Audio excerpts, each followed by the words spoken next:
புகைப்படங்களுக்கு போஸ் கொடுக்கும் போது ஒரு கலைப்படைப்பை கிட்டத்தட்ட அழித்தே விட்டு 2 நடுத்தர வயது சுற்றுலா பயணிகளை இத்தாலிய அருங்காட்சியகம் ஒன்று தீவிரமாக தேடி வருகிறது. இத்தாலிய கலைஞர் நிக்கோலா போலாவால் செய்யப்பட்ட கிறிஸ்டல் படிகத்தால் மூடப்பட்ட நாற்காலியில் அமர்வது போல் அவ்விருவரும் ஒருவரையொருவர் புகைப்படம் எடுக்கும் காட்சிகள் சிசிடிவி கேமராவில் பதிவாகியுள்ளன.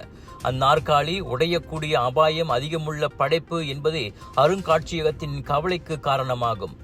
இருவரில் அந்த பெண் உட்கார்ந்தாலும் ஸ்வாரோவ்ஸ்கி படிகங்களால் மூடப்பட்டிருக்கும் அந்த வேலைப்பாட்டை அவர் தொடவில்லை. ஆனால் அவருடன் இருந்த ஆண் அவ்வளவு கவனமாக இல்லை. அவர் உட்கார்ந்ததும் அவரின் எடை காரணமாக நாற்காலி பின்னோக்கி தடுமாறி வளைந்து போனது. இதனால் பதற்றமடைந்து அந்த ஜோடி அறையை விட்டு ஓட்டம் பிடிப்பதை வார இறுதியில் வைரலான ஒரு வீடியோ பதிவில் காண முடிந்தது.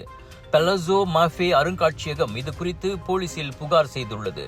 இந்த சம்பவம் 4 வாரங்களுக்கு முன்பே நடந்ததாகவும் அதன் பிறகு நாற்காலி பழுது பார்க்கப்பட்டதாகவும் அருங்காட்சியகம் உறுதிப்படுத்தியுள்ளது. டாக்டர் அப்பாராவ் சன்னாசையின் தி ரப்பர் எஸ்டேட் பாய், பால்வெட்டியின் மகன், பல்கலைக்கழக விரிவுரையாளரான சுயசரிதை. இவரின் மகள் டாக்டர் நிஷாந்தி அப்பாராவ் கைவண்ணத்தில் உருவான டிவினிட்டி இன் டைவர்சிட்டி 108 இந்து தெய்வங்களின் சுருக்க கதை.